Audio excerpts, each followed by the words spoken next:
নমস্কার বন্ধুরা, কাজলি ভিলেজ ফুডে সবাইকে স্বাগত। আজকে অন্য দিনের মতো আবারও নতুন একটা রেসিপি নিয়ে চলে এসেছি। আজকে আমি গাটি কচু দিয়ে আর রুই মাছের একটা রেসিপি করব। তো তার জন্য এখানে আমি গাটি কচু নিয়েছি আর রুই মাছের 4টে পিস নিয়েছি, 2টো পেটি আর 2টো পিস বাজার থেকে কেটে এনেছে। তো এখন আমি প্রথমে এই গাটি কচুগুলো ভালো করে এইভাবে চামচের সাহায্যে ছাড়াবো।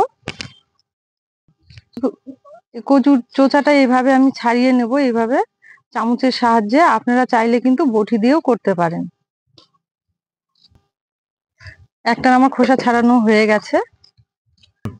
ঠিক এইভাবে সব খোসাগুলো কচুগুলো চোচা আমার ছাড়িয়ে নেওয়া হয়ে গেছে সবগুলো। এবার আমি একটা একটা করে কেটে নেব এইভাবে। এবার আমি জল দিয়ে ভালো করে পরিষ্কার করে ধুয়ে নিব 2 থেকে 3-4 বার।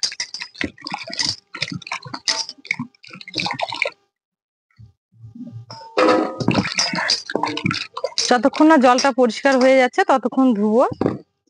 বন্ধুরা, গ্রাম্য স্বাদের রুই মাছ আর গেটে কচুর রান্নার জন্য আমি এখানে মশলা নিয়েছি কাঁচা লঙ্কা, শুকনো লঙ্কা বাটা, জিরে বাটা, আদা বাটা, পেঁয়াজ বাটা আর টমেটো কুচি, হলুদ, লবণ, সর্ষের তেল। আর নামানোর আগে গরম মশলা দিয়ে নামিয়ে নেব। আর ফোড়নে নিয়েছি আমি একটা শুকনো লঙ্কা, তেজপাতা আর 5 ফোড়ন। প্রথমে আমি মাছগুলো লবণ হলুদ দিয়ে মেখে নেব। কড়াইয়ে সর্ষের তেল দিলাম, তেলটা আমার গরম হতে থাক, এইদিকে মাছটা লবণ হলুদ দিয়ে মেখে নেব। লবণ, হলুদ, মাছটা মেখে নেবে।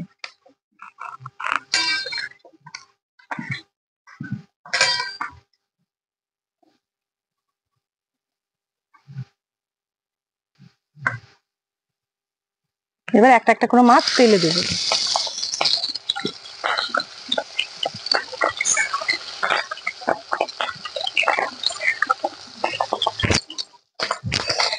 মাছটা আমার একদিকে ভাজা হয়ে গেছে, এবার অপর দিকে ভেজে নেব।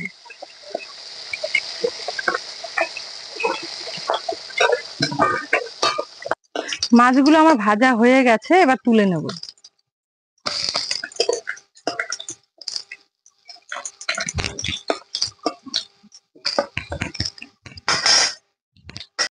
এবার একই তেলে আমি একটা শুকনো লঙ্কা, 5 ফোড়ন আর একটা তেজপাতা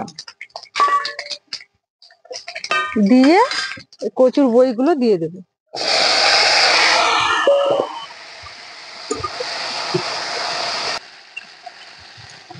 হাফ চামচ লবণ,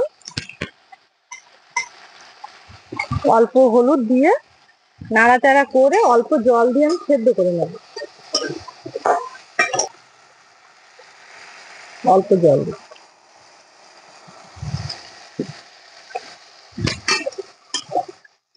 এবার আমি ঢাকা দিয়ে দেব। এবার আমি দেখে নেব কচুর বইটা কতটা সেদ্ধ হলো।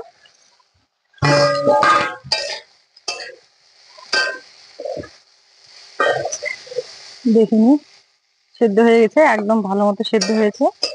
একটু নাড়াচাড়া করে নামিয়ে নেব।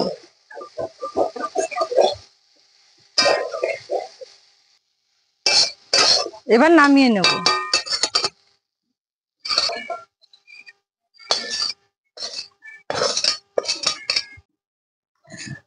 এবার কড়াইতে সর্ষের তেল দেব।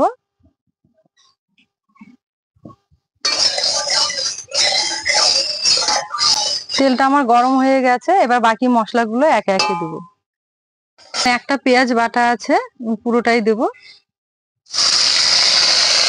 কাঁচা লঙ্কা, শুকনো লঙ্কা বাটা,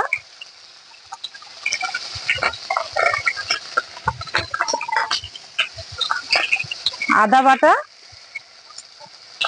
জিরে বাটা,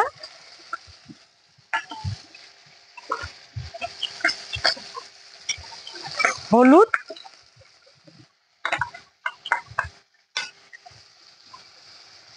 পরিমাণ মতো লবণ, সবগুলো দিয়ে ভালো করে নাড়াচাড়া করে কষিয়ে নেব।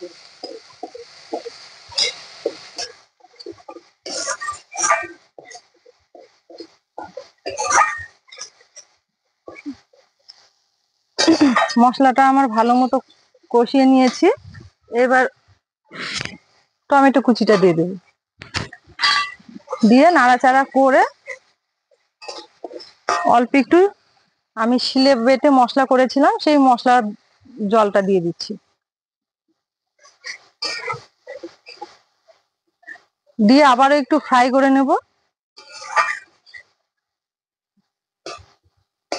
টমেটোটা গলে যাওয়া অবধি।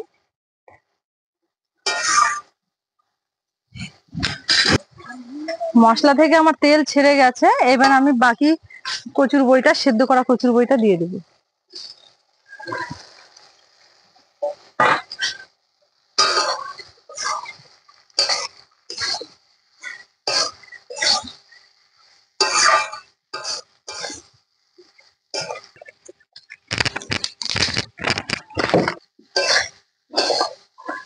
বন্ধুরা এইভাবে অবশ্যই একবার বাড়িতে রান্না করে খাবেন, দেখবেন খুবই ভালো লাগবে। গরম গরম ভাতের সঙ্গে যদি এইভাবে খেরো কচুর একটা তরকারি করা যায় না, তাহলে আর সঙ্গে কিছু লাগে না, ভীষণ ভালো লাগে। দেখুন বন্ধুরা কত সুন্দর হয়েছে, দেখতেও যেমন খেতেও কিন্তু ভীষণ ভালো লাগবে। তাহলে আমার কষিয়ে নেওয়া হয়ে গেল, এবার পরিমাণ মতো জল দেব।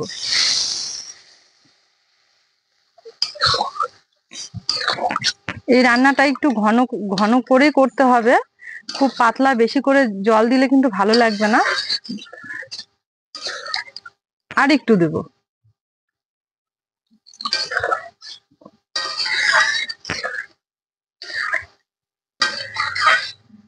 ঝোলটা আমার একটু ফুটুক, তারপরে আমি মাছটা দিব। ঝোলটা আমার টকবক করে ফুটছে, এবার ভাজা মাছটা দিয়ে দেব।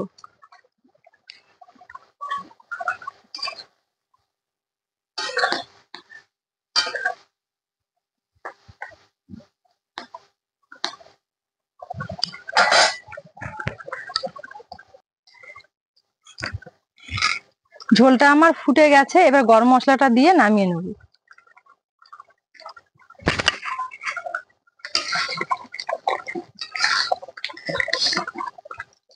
এই যে দেখুন কত সুন্দর হয়েছে। আমি বারবার করে বলছি বন্ধুরা, অবশ্যই একবার বাড়িতে এইভাবে ট্রাই করবেন, দেখবেন আশা করি খুবই ভালো লাগবে।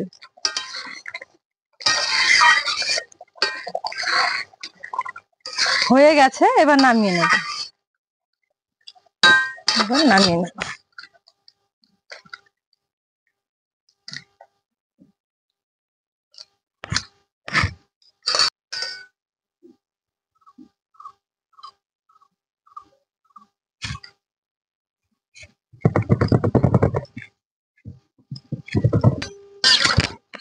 বন্ধুরা রান্না আমার কমপ্লিট, এবার পরিবেশন করার পালা।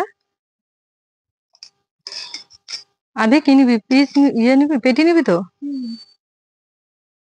কচুটা এতটা সেদ্ধ হয়েছে, ঝোলটা একদম জমে গেল।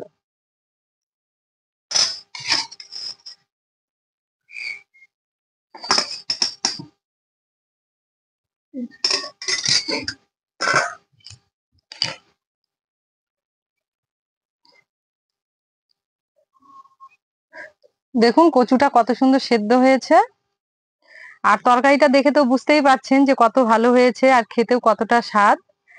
আমি খেয়ে বলছি। হুম, দারুণ লাগছে কিন্তু। অবশ্যই বাড়িতে একবার এরকম করে রান্না করে খাবেন।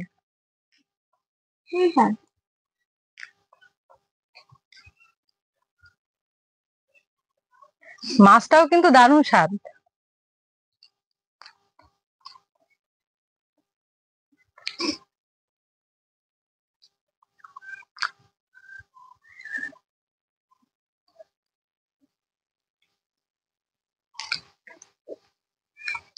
কচুর বইয়ের এই রান্নাটা কিন্তু আমার সব থেকে প্রিয় খাবার, ওই জন্য আর তর সইল না, রান্না করে সঙ্গে সঙ্গে বসে পড়েছি। সুন্দর সুন্দর ভিডিও পাওয়ার জন্য ইউটিউবে আমার চ্যানেলে সাবস্ক্রাইব করে লাইক করে অবশ্যই শেয়ার করতে ভুলবেন না। তাহলে বন্ধুরা আমার ভিডিওটা আজকে আমি এখানেই শেষ করছি, আবার দেখা হবে পরের ভিডিওতে। সবাই ভালো থাকবেন, সুস্থ থাকবেন, সাবধানে থাকবেন।